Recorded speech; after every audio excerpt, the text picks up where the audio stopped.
प्रणाम। एक विनती है आपसे। कहिए राजन। पिछले कई दिनों से मेरे स्वप्न में मेरे पिताश्री आ रहे हैं।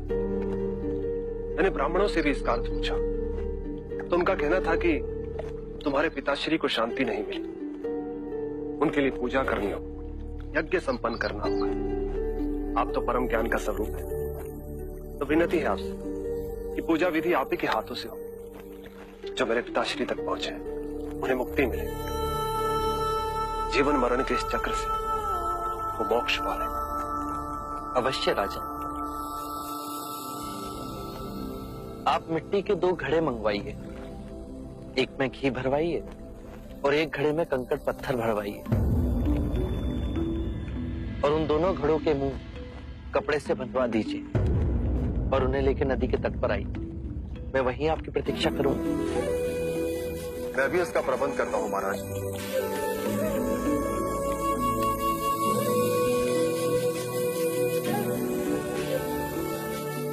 महाराज, अब आप इन दोनों घड़ों को पानी में डाल दीजिए।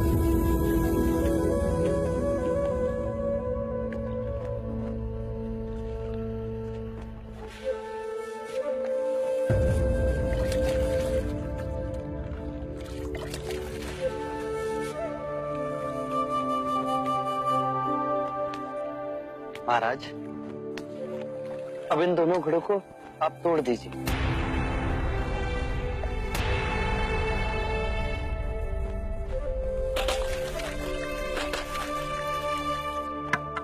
महाराज, अब आप ध्यान से देखिए कि ऊपर उठ पानी पर तैरने लगा।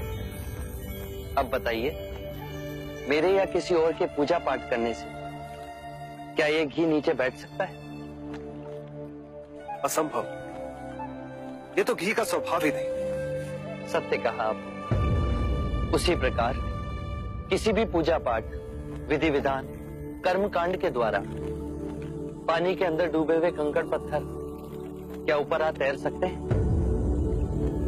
नहीं बुद्ध, ये तो प्रकृति के नियम के विरुद्ध है। तो हम प्रकृति से भिन्न कैसे हुए? हम भी तो प्रकृति का ही रूप है। सत्य कहा बुद्ध। एक सत्य ये भी है राजन, यदि हमारे पूर्वजों ने अपने जीवन काल में कंकड़ पत्थर बोए, दुष्कर्म किए, तो वो स्वाभाविक ही कंकड़ पत्थर की तरह नीचे बैठ जाएंगे। और यदि उन्होंने अपने जीवन काल में सत्कर्म किए तो स्वाभाविक ही घी की तरह ऊपर आ तैरने लगेंगे। जो बोएंगे वही काटेंगे। परंतु इस शरीर रूपी जीवन काल में ही नहीं, अपितु इस शरीर रूपी जीवन काल के पश्चात वाली यात्रा में भी हम जैसे कर्म करेंगे वैसा ही फल मिलेगा। अब बताइए, इस प्रकृति के नियम को कोई पूजा पाठ, कर्मकांड, विधि विधान, यज्ञ हवन मिटा सकता है? राजन, मैं भी इसको नहीं बदल सकता।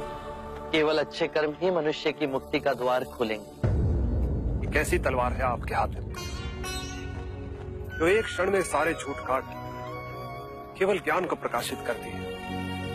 ना जाने कितने जन्मों और भटकता में यदि आपकी कृपा ना होती, इस एक क्षण में आपने अपनी अदृश्य तलवार से मेरे अहंकार का सर भी काट दिया।